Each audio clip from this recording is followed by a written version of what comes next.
नमस्कार दोस्तों, मैं Balwan Singh BS geography classes सीखकर। दोस्तों, अपने YouTube channel BS geography classes में एक बार फिर आपका स्वागत, हार्दिक अभिनंदन। जैसा कि पीछे हमें वीडियो क्लास कुछ ले रखे हैं, कुछ हमने वीडियो क्लासें बनाई है जिसमें कि कक्षा 12 विषय भूगोल और अपना कक्षा 12 विषय भूगोल का लेसन चल रहा है। 3 नंबर लेसन जो विश्व की जनसंख्या, वितरण, घनत्व और वृद्धि से संबंधित है, उसकी 3 पार्ट हमने पहले बना लिए हैं। आज उसी लेसन का 5वां पार्ट जो हम बना रहे हैं, आज का अपना टॉपिक रहेगा यानी कि विश्व के जो प्रमुख महाजन समूह है, यानी कि विश्व जनसंख्या का जो भौगोलिक वितरण है उसको देखते हुए विश्व को 4 महाजन समूहों में बांटा है। तो उन महाजन समूहों को आज हम इस वीडियो क्लास के अंदर उनकी कुछ विशेषताएं देखने वाले हैं। चलो शुरू करते हैं। आज हम पढ़ेंगे यानी कि जनसंख्या महासमूह है। जनसंख्या महासमूह है, जनसंख्या महासमूह या महाजन समूह कह सकते हैं। तो महाजन समूह होता क्या है? पहला तो क्वेश्चन अपने ये बनता है कि ये जो महाजन समूह है, महाजन समूह किसे कहेंगे?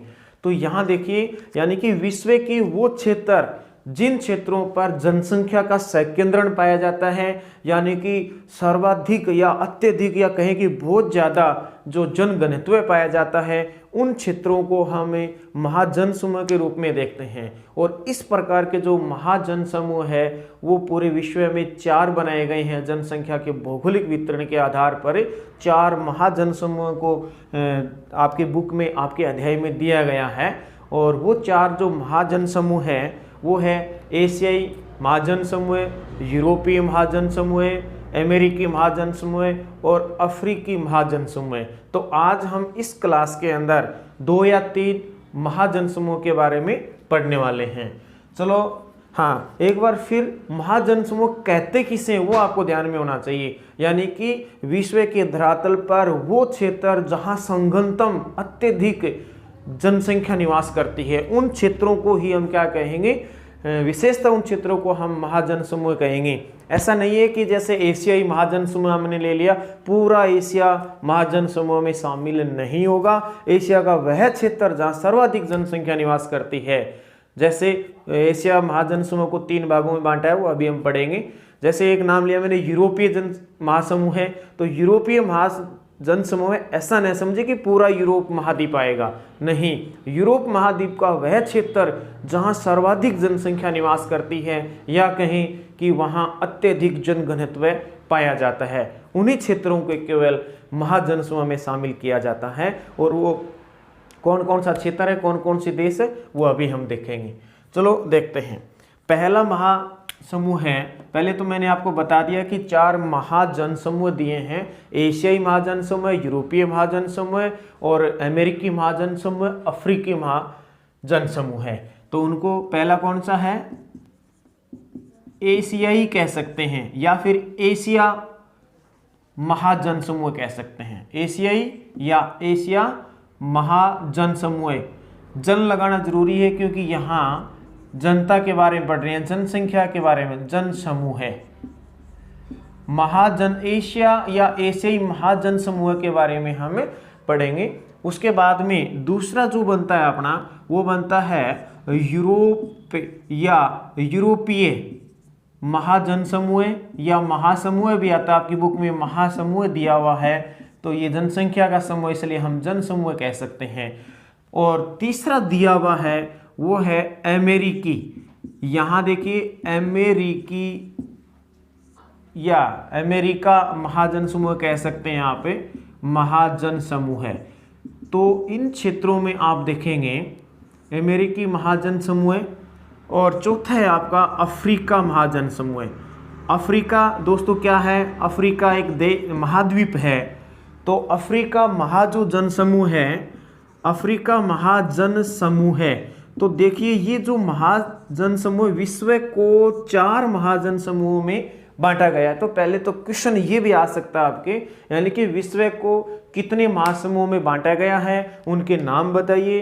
तो हो सकता है ऐसा क्वेश्चन, सरल आसान सा क्वेश्चन आपसे पूछा जाए। तो ये 4 महाजन समूह है, ये महाद्वीपों के आधार पर है, यानी कि एशिया महाद्वीप से संबंधित है, यूरोप महाद्वीप से संबंधित है, और यहाँ अमेरिका यानी कि उत्तरी अमेरिका महाद्वीप से संबंधित है, और ये अफ्रीका महाद्वीप है उससे संबंधित है। इसमें कौन कौन से देश आएंगे, इसमें कौन से देश आएंगे, इसमें कौन से क्षेत्र आएंगे, इसमें कौन से क्षेत्र आएंगे, वो हमें बारी बारी से अब पढ़ना है। आप इनको नोट्स के रूप में पहले तैयार कर लें, अपनी नोटबुक में इसको नोट डाउन कर लें, ये 4, उसके बाद में हम पढ़ेंगे। चलो देखते हैं। हाँ, आज विचार था अपना लाइव क्लास का, लेकिन कोई तकनीकी खराबी आने के कारण आज हम लाइव क्लास नहीं ले सके। थोड़ी सी कमी को दूर करके कोशिश करेंगे कि आने वाले समय में आपके लिए हर रोज़ या 1 या 2 दिन में आपकी लाइव क्लास ली जाए, तो कोशिश करेंगे। लेकिन आज कोशिश की थी, टाइम भी दिया था आपको 10:30 बजे का, लेकिन आज नहीं हो पाया, उसके लिए खेद है। और आज हम इसको एक वीडियो क्लास बना के आपके पास शेयर कर रहा हूँ। चलो देखते हैं आगे। एशियाई जनसमूह पहले के बारे में पढ़ेंगे। हाँ, कोई भी क्वेश्चन है पूछ सकते हो, आप भी पूछ सकते हो, ठीक है। तो यहां देखेंगे एशियाई जनसमूह है। तो एशियाई जनसमूह की कुछ विशेषताएं लिखेंगे हम। एशियाई जनसमूह है, इसकी पहली विशेषता देखते हैं। इसकी पहली विशेषता देखते हैं और इनको साथ साथ में हम समझते चलेंगे।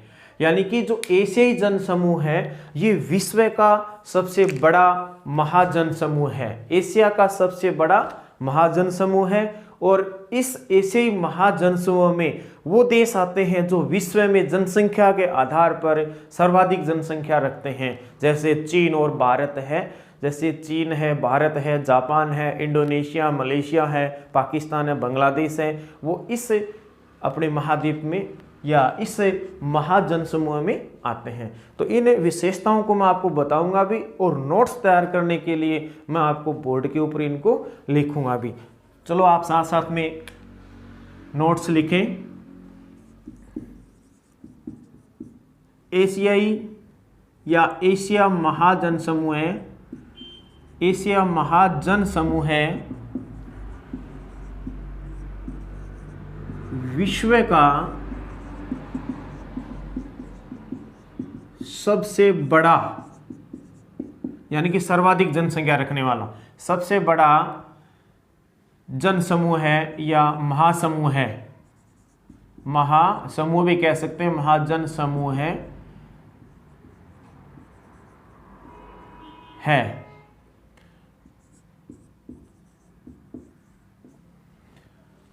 हाँ, इसमें कौन कौन से देश शामिल हैं? तो इसमें देश कौन से शामिल है, मैंने आपको बताया कि विश्व में सर्वाधिक जनसंख्या रखने वाले चीन और भारत इसी समूह में सम्मिलित है या शामिल है। लिखो आगे, विश्व में सर्वाधिक जनसंख्या रखने वाले, विश्व में,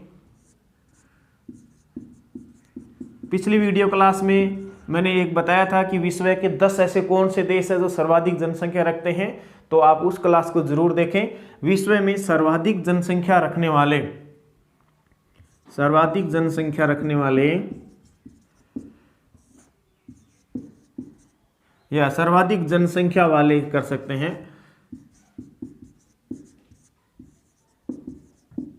वाले देश चीन और भारत, चीन और भारत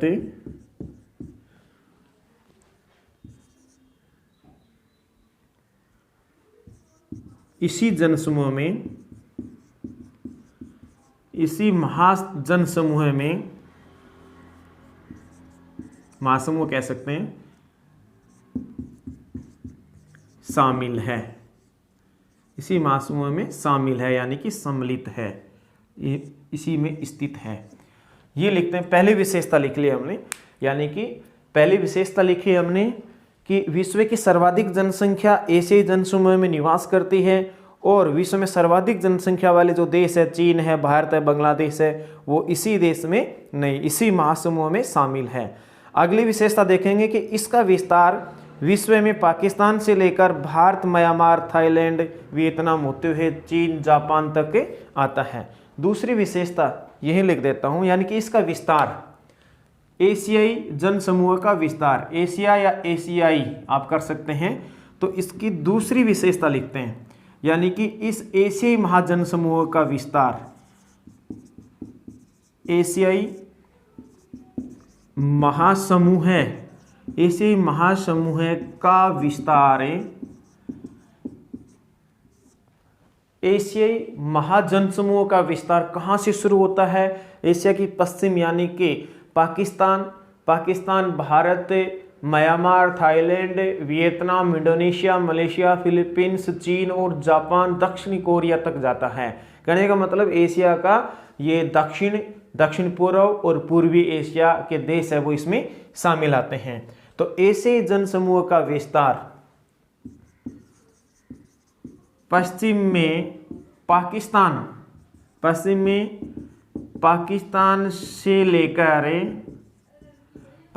से लेकर यहाँ आप कुछ देशों के नाम लिखेंगे, भारत,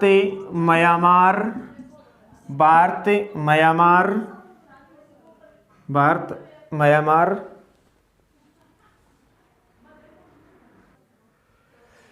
हाँ, देखते हैं कि एशियाई महासमूह का विस्तार पश्चिम में पाकिस्तान से लेकर भारत, म्यांमार, आप लिख सकते हैं थाईलैंड, थोड़ा देशों का ध्यान रखें, मानचित्र में भी आपको पता होना चाहिए, थाईलैंड, वियतनाम, ये ज़्यादा जनसंख्या वाले जो देश है, वियतनाम, इंडोनेशिया, मलेशिया, और यहाँ देखते हैं इंडोनेशिया, मलेशिया के बाद में थोड़ा और ऊपर चलते हैं तो फिलीपींस है, ताइवान है, जापान है, चीन है और कोरिया है, वहाँ तक जाता है। इंडोनेशिया, मलेशिया, फिलीपींस लिख सकते हैं यहाँ पे, फिलीपींस, वियतनाम पहले लिख दिया शायद, हाँ, ये वियतनाम पहले आ गया है, तो ताइवान कर लेते हैं यहाँ, ताइवान, चीन, जापान, व कोरिया तक है। दोस्तों यहाँ ये देश आपको मानचित्र में कहाँ है, एटलस में ये मानचित्र में कहाँ है, ये देश आपको पता होना चाहिए, तो बिल्कुल क्लियर हो जाएगा। एशिया महाद्वीप के वो देश जहाँ जनसंख्या अधिक निवास करती हैं, तो इनको आप एक बार जरूर स्कूल एटलस या ऑक्सफोर्ड की जो एटलस आती है उस एटलस के अंदर इन देशों को आप एक बार जरूर देख लीजिए। तो ये देश है कहाँ, तो ये देश है जो इसके अंदर शामिल है, आपको पता होना भी चाहिए। चलो ये देश कहाँ कहाँ है, मैं एक मानचित्र बनाता हूँ एशिया का छोटा सा, आप उसको कोशिश करना समझने की। तो ये रूस बना लिया मैंने, तो यहाँ देखिए इस प्रकार से एक ये प्रायद्वीप निकला होता है, इसको गौर से देखें आप,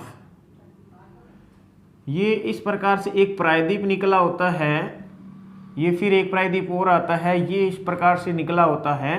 तो ये जो प्रायद्वीप है, यहाँ देखिए एक अन्य महाद्वीप आ जाता है, तो ये आपको दिखाई दे रहा है क्या, दिख रहा है वहाँ?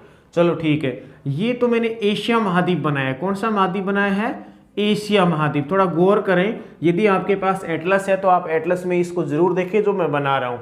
तो ये तो है एशिया, और एशिया का देश कौन सा है? रूस, ये रूस का भाग है।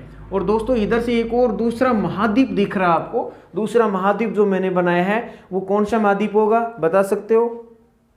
इधर ये कौन सा महाद्वीप होगा? अमेरिका। कौन सा महाद्वीप होगा? अमेरिका कोई महाद्वीप ही नहीं है,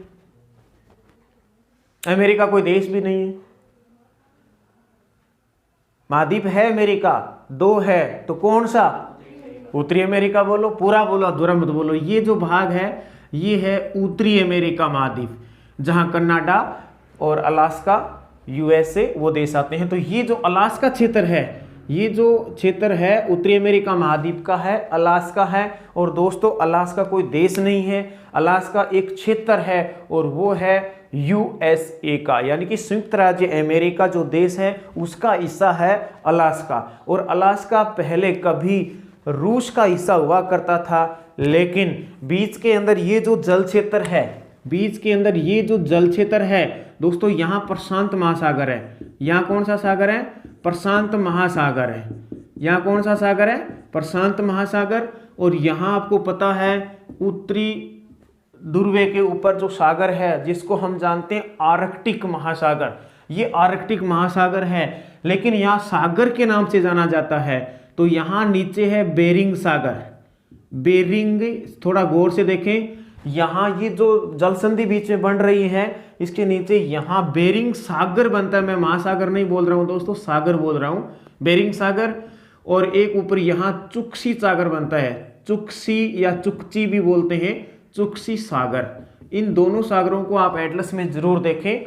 अब देखो यहाँ एशिया है, यहाँ उत्तरी अमेरिका महाद्वीप है, दोनों के बीच में एक जल संधि है और ये जल संधि ज्यादा दूर किलोमीटर, लगभग 30 किलोमीटर के आसपास है, या तो 31 या 29, शायद 29 किलोमीटर की दूरी है इसमें बीच में।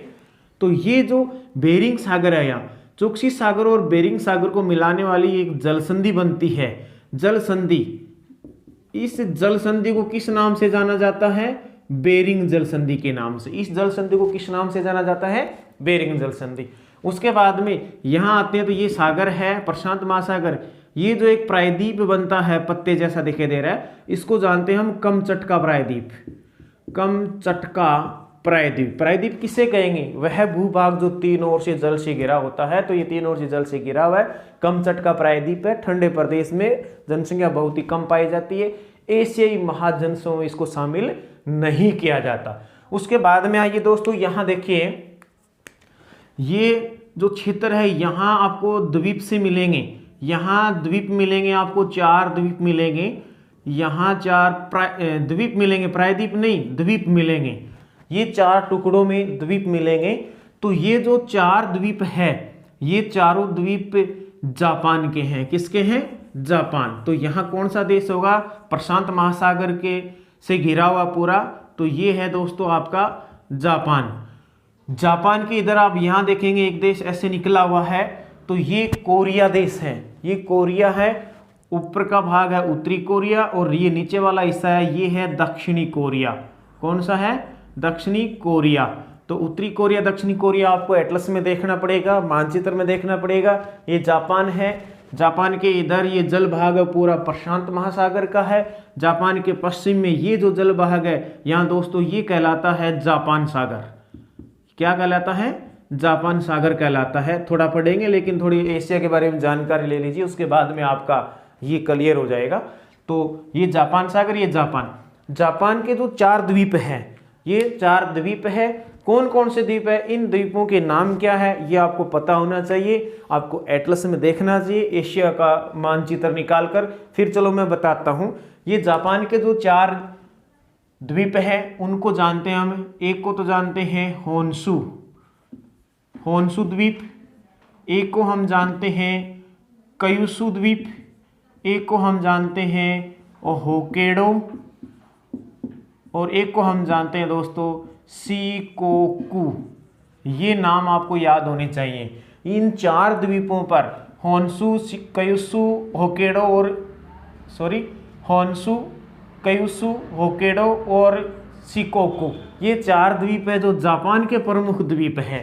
ये आप याद रखिए, जिंदगी भर आपको कभी भी काम में आ सकते हैं। फर्स्ट ग्रेड, सेकंड ग्रेड या अन्य किसी भी एग्जाम में आपको ऐसे क्वेश्चन देखने को मिल सकते हैं, कौन से द्वीप जापान के हैं, कौन से नहीं हैं। और बहुत ज़्यादा द्वीप है इसके अंदर जापान में, लेकिन याद रखना ये 4 बड़े द्वीप हैं। नीचे आइए, थोड़ा और बढ़ते हैं आगे। यहाँ दक्षिणी कोरिया, तो ये जो हिस्सा है ये होगा चीन का। कौन सा होगा? चीन का। और यहाँ आपको मिलेगा एक प्रकार से ताइवान। यहाँ कौन सा देश मिलेगा आपको? ताइवान मिलेगा, ये ताइवान। और ताइवान के नीचे आपको यहाँ एक देश मिलेगा फिलीपींस, फिलीपाइंस भी बोलते हैं इसको। तो ये देश आप एटलस में देख लीजिए। उसके बाद में आप यहाँ आते हैं, ये मानचित्र में थोड़ा और आगे बढ़ाता हूँ। तो दोस्तों ये इस प्रकार से होता हुआ, इस प्रकार से होता हुआ यहाँ भारत पर आता है। तो यहाँ देखिए ये कुछ मलेशिया है, यहाँ इंडोनेशिया है, और यहाँ छोटे छोटे देश हैं, तो यहाँ वियतनाम देश है किनारे पर, उत्तरी वियतनाम और दक्षिणी वियतनाम आपको यहाँ मिलेगा। यहाँ आपको कंबोडिया है, थाईलैंड है, यहाँ म्यांमार है, भारत है, बीच में बांग्लादेश है, भारत के इधर पाकिस्तान है, नेपाल है, भूटान है, ये देश मिलेंगे। तो ये आते हैं एशिया महासमूह में। मैंने कोशिश की आपको मानचित्र समझाने की, दी बेटर रहेगा कि आप अपनी एटलस लें और उसमें इन देशों को खोजें। चलो देखते हैं। तो ये देश है वो मैंने इनकी स्थिति बता दी है। तो आप कहें कि ये एशिया का दक्षिणी भाग, एशिया का पूर्वी भाग, एशिया का दक्षिणी भाग, एशिया का पूर्वी भाग, और ये जो देश रह गए बीच में यहाँ, ये कौन सी है? दक्षिणी पूर्वी एशिया कहलाएगा। तो आप देख सकते हैं इसमें आगे की देखते हैं कि ये जो देश हमने अभी देखे हैं, बहुत ही इंपॉर्टेंट बात रहेगी आपकी कि लगभग यहाँ से गुजरती है अपने वो रेखा, कौन सी? 0 डिग्री की रेखा है, 0 डिग्री का अक्षांश है वो यहाँ से गुजरता है, यानी कि एशिया के नीचे से कह सकते हैं, दक्षिण से गुजरता है। तो यहाँ मानसूनी वर्षा होती है, इन क्षेत्रों के अंदर क्या होती है? मानसूनी वर्षा होती है। इसलिए इस एशिया को हम मानसूनी एशिया भी कहते हैं, यानी कि ये जो जन समूह हम पढ़ रहे हैं, एशियाई महाजन समूह है, इसको हम मानसूनी महाजन समूह कह सकते हैं, या फिर एशियाई जन समूह को क्या कह सकते हैं? मानसूनी एशियाई कह सकते हैं। क्यों कह सकते हैं? क्योंकि इन देशों की जो अर्थव्यवस्था है, इन देशों की जो अर्थव्यवस्था है वो कृषि प्रधान है। कृषि प्रधान होने का मतलब यानी कि यहाँ के लोगों की ज़्यादातर जो आय आमदनी होती है, अर्थव्यवस्था टिकी होती है, वो कृषि पर आधारित है, केवल एक देश को छोड़कर। ये जो जापान देश है ये कृषि प्रधान देश नहीं है, ये टेक्नोलॉजी में सबसे आगे है। तो जापान को छोड़कर एशियाई महाजन समूह के सभी देश है वो कृषि प्रधान देश है। इसीलिए इसको क्या कहा जाता है? इस क्षेत्र को मानसूनी एशियाई क्षेत्र भी कहा जाता है। तीसरी विशेषता में आप लिख सकते हैं, तीसरी विशेषता में आप लिख सकते हैं एशियाई महासमूह को, या फिर इस महासमूह को, इस महाजन समूह को या महासमूह को मानसूनी, इस समूह को मानसूनी एशियाई जन समूह भी कहा जाता है, या मानसूनी एशिया कहा जाता है। इसमें कौन कौन से देश शामिल होंगे, इसमें कौन कौन से देश शामिल होंगे वो आपको पता होना चाहिए, आपको देखना। हाँ, तो इस प्रकार हमने 3 विशेषताएं देख ली है कि इस क्षेत्र के अंदर मानसूनी जलवायु पाई जाती है, इसीलिए इस क्षेत्र को हम मानसूनी एशिया भी कहते हैं। ये आपकी एक विशेषता के रूप में आप तैयार कर लें। नेक्स्ट देखते हैं, अगली चौथी विशेषता देखते हैं जो कि महत्वपूर्ण रहेगी। सबसे महत्वपूर्ण जो विशेषता रहेगी ये अपनी चौथी विशेषता रहेगी, मोस्ट इंपॉर्टेंट। 5वीं भी मोस्ट इंपॉर्टेंट होगी, लेकिन चौथी और 5वीं जो विशेषता है इनको आप याद रखें बहुत बढ़िया तरीके से, क्योंकि ये महत्वपूर्ण रहेगी।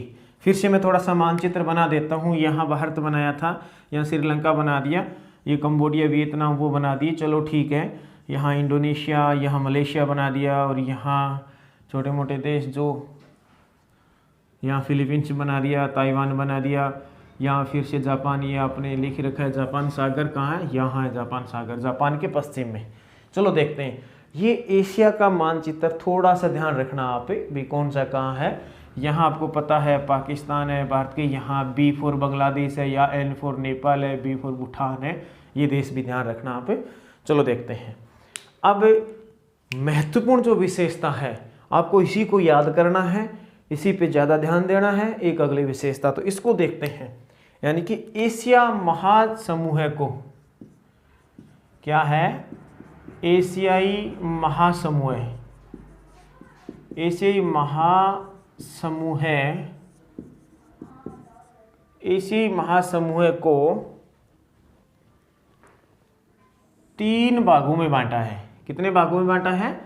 एशियाई महासमूह को 3 भागों में बांटा गया है, और वो 3 भाग कौन से भाग में कौन सा क्षेत्र आता है, इतना ध्यान रखना आपको, कौन सा देश है वो किस क्षेत्र में आता है। तो यहाँ देखिए एशियाई महासमूह को कितने भागों में बांटा है? 3 भागों में बांटा है। तो आप नोट्स के रूप में इसको भी लिख लें। 3 विशेषता आपने लिखी, चौथी विशेषता के रूप में आप इसको नोट्स के रूप में लिख लें।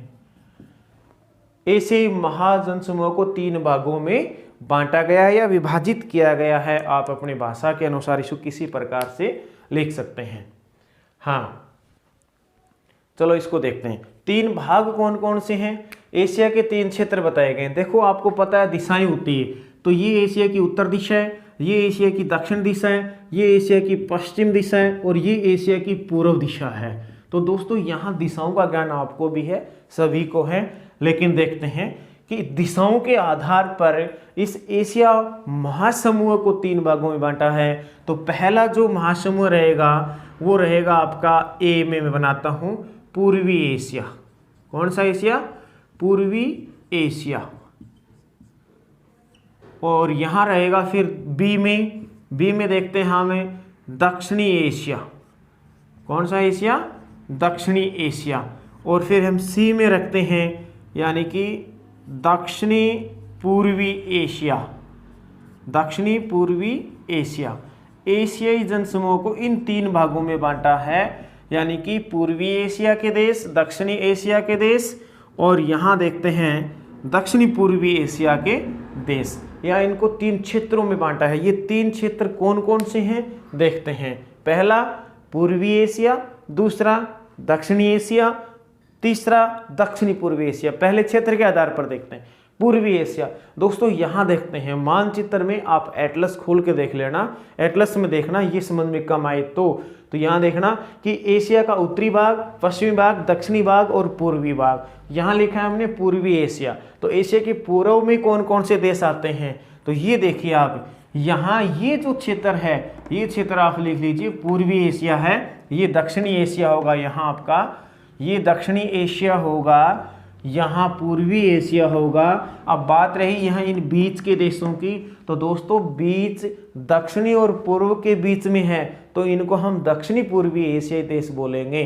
तो यहाँ देखते हैं पहले, यानी कि पूर्वी एशिया में कौन कौन से देश है, यहाँ देख लें आप थोड़ा सा, और फिर दक्षिणी एशिया में देख लेंगे, और फिर बचा हुआ दक्षिणी पूर्वी एशिया में देख लेंगे।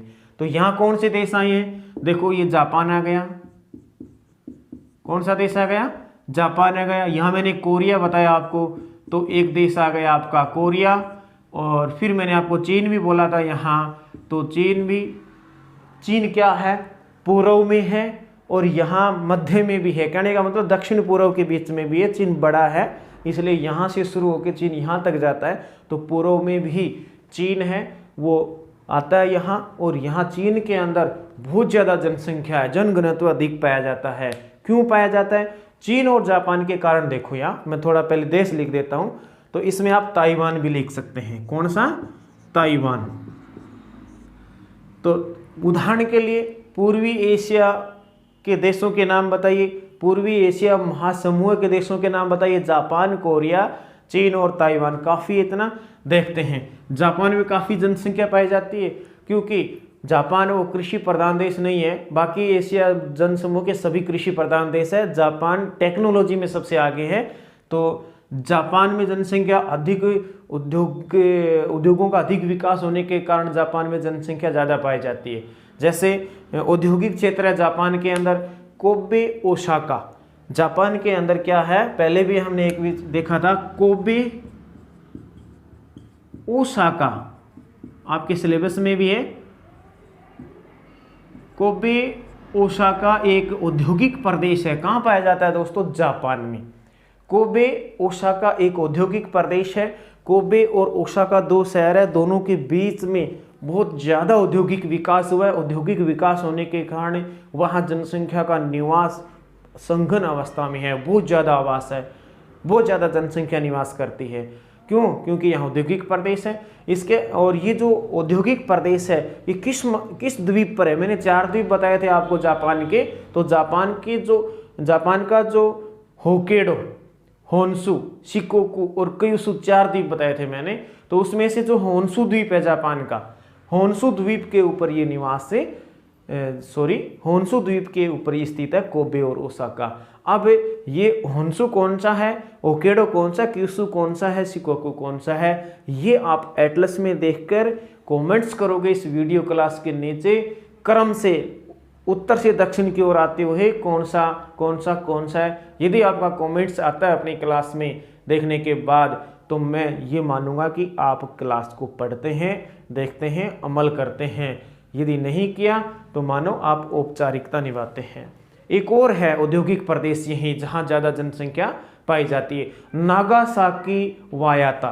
दोस्तों नाम याद रखना, नागासाकी तो आप शायद जानते हैं, नागासाकी जहां बम गिराया था अमेरिका ने, परमाणु नागासाकी और हिरोशिमा के नाम से जाने जाते हैं वो। नागासाकी वायाता ये भी औद्योगिक प्रदेश है। वायाता नागासाकी वायाता भी जापान का, ये तो कोबे ओसाका भी जापान का है, और नागासाकी वायाता जो औद्योगिक प्रदेश क्षेत्र है पूरा, तो वो भी क्या है, जापान में है। लेकिन ये जो नागासाकी वायाता है ये उत्तरी क्यूशु में है, और यहाँ सबसे बड़ा लौह इस्पात उद्योग है।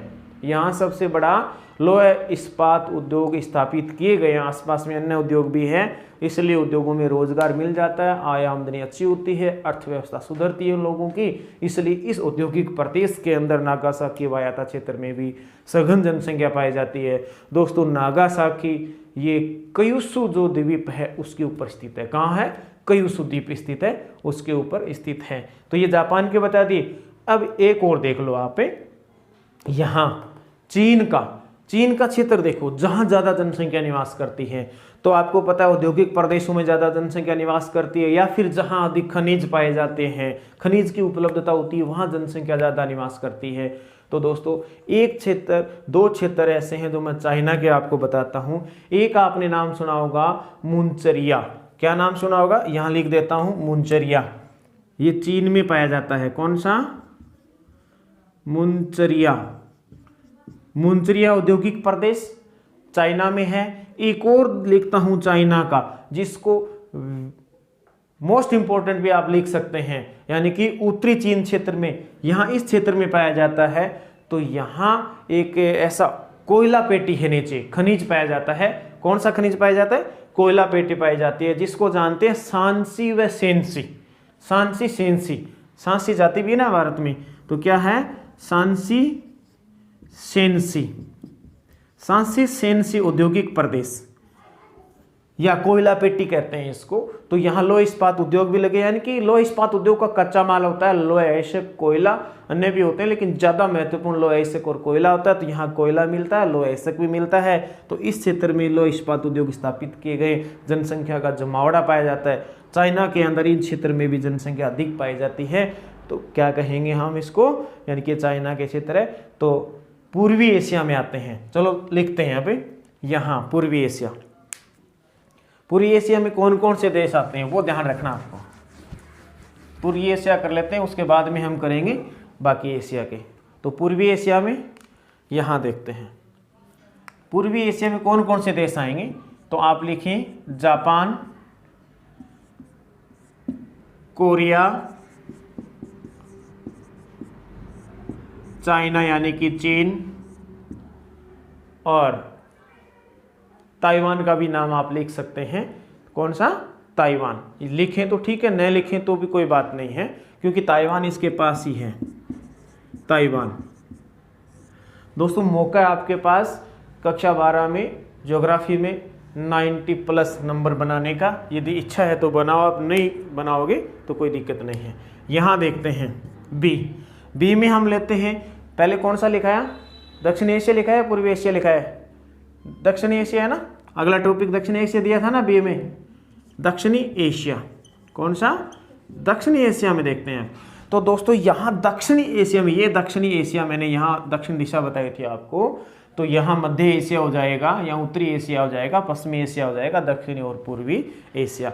दक्षिणी एशिया में हमारा देश आता है, दक्षिणी एशिया महाद्वीप में अपना देश आता है। और भारत के पड़ोसी देशों के आप नाम लिख देते हो तो आपका क्वेश्चन स्टिक होगा, बिल्कुल सही होगा। तो यहाँ देखिए दक्षिणी एशिया में कौन कौन से देश हैं।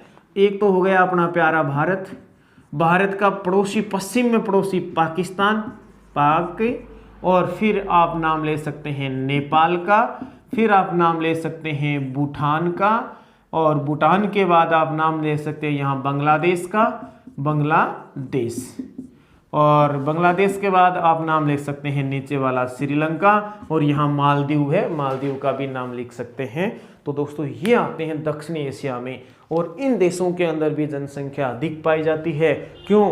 क्योंकि ये क्या है, इन देशों के अंदर नदियों द्वारा बनाए गए समतल और उपजाऊ मैदान हैं, वो यहाँ पाए जाते हैं। जैसे बांग्लादेश में, भारत में, पाकिस्तान में यहाँ नदियों द्वारा बनाए गए उपजाऊ समतल मैदान पाए जाते हैं, वहाँ कृषि अच्छी होती है, आय और आमदनी अच्छी होती है। जैसे भारत का छोटा नागपुर का पठार है, यहाँ अनेक प्रकार के खनिज पाए जाते हैं। तो भारत में भी जनसंख्या का संकेंद्रण यहाँ उत्तरी पूर्वी मैदानी भाग में पाया जाता है। जैसे नाम ले सकते हैं आप, बिहार है, पश्चिम बंगाल है, या झारखंड है, छत्तीसगढ़ है, यूपी है। इन क्षेत्रों के अंदर यहाँ भारत में अधिक जनसंख्या का जमावड़ा है। और बांग्लादेश तो जनसंख्या घनत्व में भरा पड़ा है, यानी कि बहुत ज़्यादा जनसंख्या घनत्व बांग्लादेश का, पाकिस्तान का, मुस्लिम कंट्री होने के कारण भी वो अधिक जनसंख्या पाई जाती है। तो आप इसमें कौन कौन से देश आते हैं वो लिखिए, आप लिख दो भारत और भारत के पड़ोसी देश। दक्षिणी एशिया में भारत, पाकिस्तान, भारत पाकिस्तान, नेपाल, भारत पाकिस्तान नेपाल भूटान, भारत पाकिस्तान नेपाल भूटान, श्रीलंका, श्रीलंका, मालदीव, ये देश है आप दक्षिणी एशिया में कह सकते हैं। तो इन देशों के अंदर भी जनसंख्या का जमावड़ा अधिक पाया जाता है। अधिक जनसंख्या होने के कारण एशिया महाद्वीप में रोजगार की, भोजन की, आवास की, चिकित्सा सुविधा की, शिक्षा की समस्याएं खड़ी हो गई है। तो एशिया जनसमूह में जनसंख्या वृद्धि अधिक है, इसलिए इस महाजनसमूह की सबसे बड़ी समस्या है जैसे रोजगार है, रोजगार न मिलना, शिक्षा का अच्छा न होना, या चिकित्सा सुविधाएं न मिलना, ऐसे कुछ कारण है जनसंख्या अधिक होने के कारण ही है। चलो इसका हमने तीसरा पार्ट बनाया था सी में। कौन सा पार्ट बनाया था हमने? पूर्वी ले लिया, दक्षिणी ले लिया। अब पूर्वी और दक्षिणी, ये दक्षिणी एशिया, ये पूर्वी एशिया, इनके दोनों के बीच का ये जो क्षेत्र बचा है इसको हम जानेंगे दक्षिणी पूर्वी एशिया। इनको हम किस नाम से जानेंगे? दक्षिणी पूर्वी एशिया के नाम से, दक्षिणी पूर्वी एशिया के नाम से इसको हमें जानते हैं, दक्षिणी पूर्वी एशिया। तो दोस्तों यहाँ कौन से देश आते हैं? थोड़ी देर पहले हमने ट्राई किया था, तो देखो यहाँ से देखिए, आप एटलस में जरूर देख लेना कि बांग्लादेश मैंने लिख दिया दक्षिणी एशिया में। बांग्लादेश के बाद अपना भारत आता है, जैसे अरुणाचल प्रदेश है, नागालैंड, मणिपुर, मिजोरम अपने भारत के राज्य आते हैं। उसकी सीमा पर लगने वाला एक अपना पड़ोसी देश है जिसको हम जानते हैं म्यांमार। तो म्यांमार इसमें कौन सा आएगा? म्यांमार आएगा। म्यांमार के बाद में आप थाईलैंड बोल सकते हैं, थाईलैंड। सब देश लिखने की आवश्यकता नहीं है, जो बड़े देश है जनसंख्या अधिक रखते हैं उनके नाम लिख दें। थाईलैंड है, कंबोडिया है, वियतनाम है, वियतनाम दोस्तों दो मिलेंगे आपको, यानी कि यहाँ इसके सारे यहाँ वियतनाम मिलेगा। इसके दो भाग हो गए, ऊपर वाला उत्तरी वियतनाम, नीचे वाला दक्षिणी वियतनाम। आप एटलस में देखने की कोशिश करें। हाँ, वियतनाम, फिर इंडोनेशिया, मलेशिया, आप इंडोनेशिया नाम ले सकते हैं, इंडोनेशिया, मलेशिया, फिलीपींस।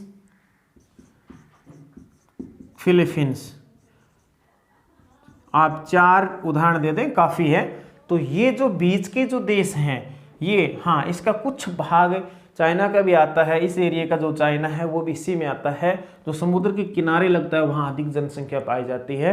पीछे एक क्लास में मैंने पढ़ा था कि विश्व की 75% जनसंख्या है वो समुद्री तटीय क्षेत्रों में निवास करती है। और जैसे जैसे हम अंदर की ओर जाते हैं महाद्वीपों के, तो जनसंख्या का घनत्व घटता जाता है। और मध्य क्षेत्र से सागरीय तट की तरफ आते हैं या समुद्र तट की तरफ आते हैं तो जनघनत्व बढ़ता है। तो दोस्तों इसका तीसरा पार्ट हमने देख लिया। तो आपसे क्वेश्चन पूछा जा सकता है कि एशियाई महासमूह को कितने भागों में बांटा है, कौन से भाग में कौन कौन से देश शामिल हैं। तो एक विशेषता चौथी आपने ये लिख ली है। अब पांचवी विशेषता देखेंगे, चलो देखते हैं। एशियाई महासमूह की पांचवी जो विशेषता देखते हैं। हाँ, इसके आप साथ साथ में नोट्स बना लें। यदि नोट्स ऐसे चालू की वीडियो में नहीं बनता है तो इसके स्क्रीनशॉट लेके भी आप नोट्स बना लें अपनी कॉपी के अंदर। और ये गारंटी के साथ कहते हैं, गारंटी के साथ कहते हैं कि कक्षा 12 में ज्योग्राफी के अंदर यदि आपको 90+ अंक प्राप्त करने हैं तो अपनी वीडियो क्लास जरूर देखें। अपने YouTube channel BS geography class से जरूर संपर्क रखें। अगला पांचवा महत्वपूर्ण, ये भी महत्वपूर्ण रहेगा, यानी कि एशियाई जनसमूह है वो किन अक्षांशों के मध्य पाया जाता है। तो दोस्तों एशियाई जनसमूह है, आपको पता है कि एशिया महाद्वीप ही उत्तरी गोलार्ध में है। तो इतना आपको निश्चित हो गया कि ये ग्लोब बनाया था हमने, ये भूमध्य रेखा डाली थी उसमें, तो भूमध्य रेखा के ऊपर का जो भाग है वो तो उत्तरी गोलार्ध कहलाता है और नीचे का भाग है दक्षिण का भाग दक्षिणी गोलार्ध कहलाता है। ऊपर के जितने भी अक्षांश हैं तो वो सब उत्तरी अक्षांश कहलाएंगे और नीचे वाले सब क्या कहलाएंगे, दक्षिणी अक्षांश कहलाएंगे। तो कहने का मतलब है भारत विश्व का ये जो एशियाई जनसमूह है ये उत्तरी गोलार्ध में है, तो इनके जो अक्षांश होंगे वो उत्तरी होंगे। यानी कि एशिया जनसमूह है वो 10 डिग्री उत्तरी अक्षांश से लेकर 40 डिग्री उत्तरी अक्षांश के मध्य पाया जाता है। जरूरी नहीं है कि पूरा एशिया ही शामिल है, नहीं, वहाँ ज़्यादा जनसंख्या रहती है, केवल उन क्षेत्रों को ही शामिल किया गया है। तो ये 10 डिग्री उत्तरी अक्षांश से लेकर 40 डिग्री उत्तरी अक्षांश के मध्य पाया जाता है। 10 डिग्री और 40 डिग्री अक्षांश तो दक्षिण में भी पाए जाते हैं, अंतर याद रखना है कि इनके उत्तरी लगता है। चलो देखते हैं आगे।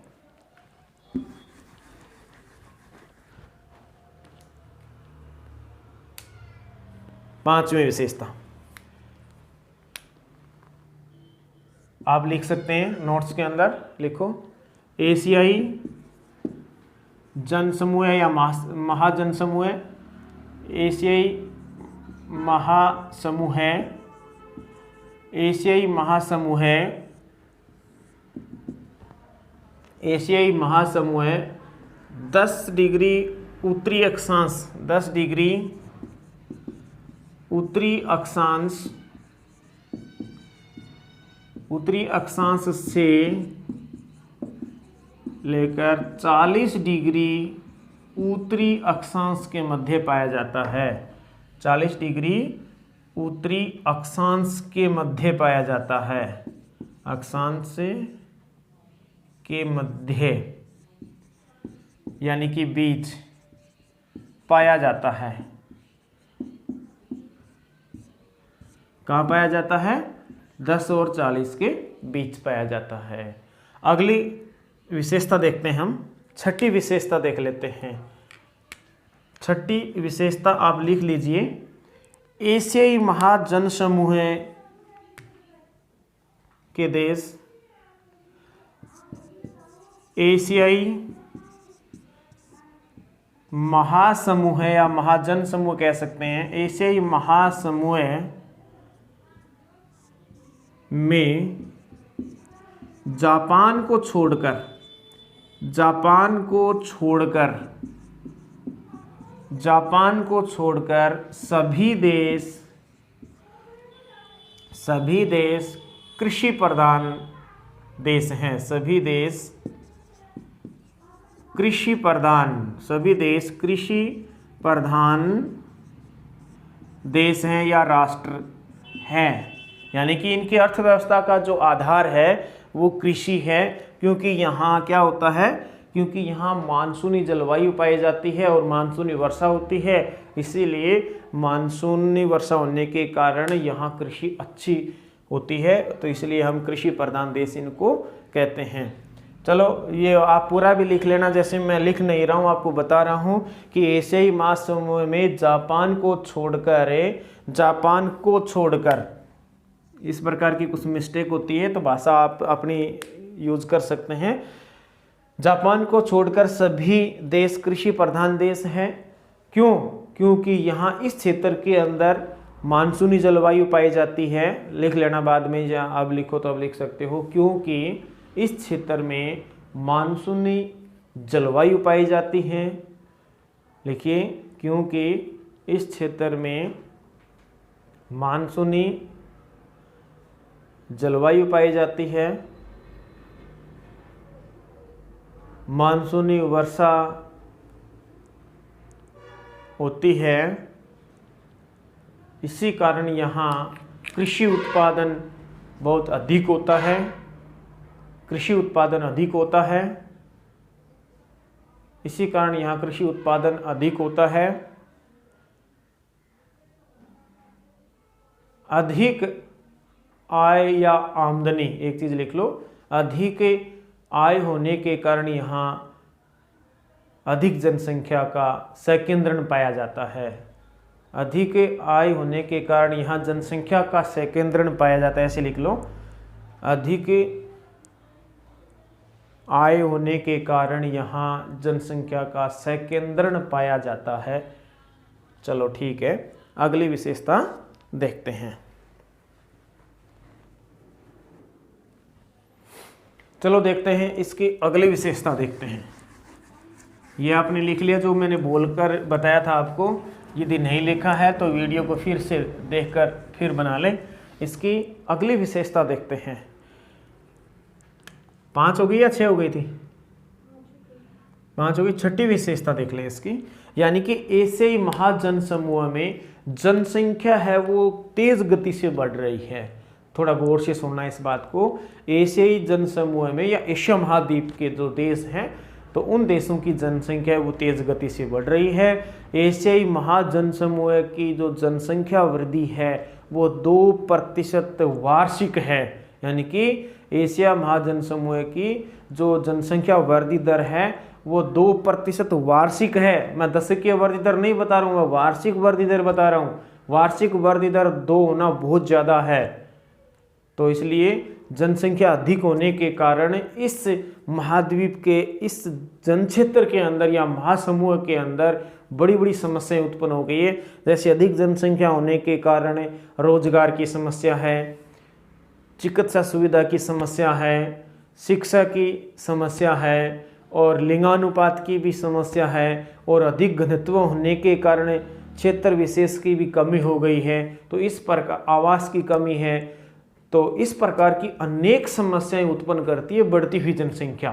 तो आपको पता भी है कि अधिक जनसंख्या होने के कारण कौन सी समस्याएं होती है, वो समस्याएं अपने एशियाई महाजन समूह में देखने को मिलती है। ऐसा आप पहले इस वीडियो क्लास को सुने और उसके बाद में आपके नोट्स बना सकते हैं। चलो देखते हैं क्या लिखेंगे यहाँ। इसकी विशेषता लिखते हैं। एशियाई जन समूह की, एशियाई जन समूह, एशियाई जन समूह में लिख ले, एशियाई जन समूह में जनसंख्या वृद्धि, जनसंख्या वृद्धि, जनसंख्या वृद्धि किसे कहते हैं, जनसंख्या वृद्धि दर किसे कहते हैं, मैं पिछले वीडियो क्लास में बता चुका हूं। एशियाई जन समूह में जनसंख्या वृद्धि 2% से भी अधिक, थोड़ा लिख लें फिर से, एशियाई जन समूह में जनसंख्या वृद्धि, या वार्षिक लिखें तो अच्छा रहेगा, जनसंख्या वृद्धि 2% से अधिक, यानी कि ये वार्षिक है, वार्षिक जनसंख्या वृद्धि है, न कि दशकीय। 2% से अधिक वार्षिक जनसंख्या वृद्धि रहती है या हुई है। लिख ले आप, मैं लिखवा देता हूं। एशिया महाजन समूह में 2% से अधिक वार्षिक जनसंख्या वृद्धि दर है, जो अनेक समस्याओं का कारण बनता है। लिखो, जो अनेक समस्याओं का कारण बनता है। जैसे जो अनेक समस्याओं का कारण बनता है,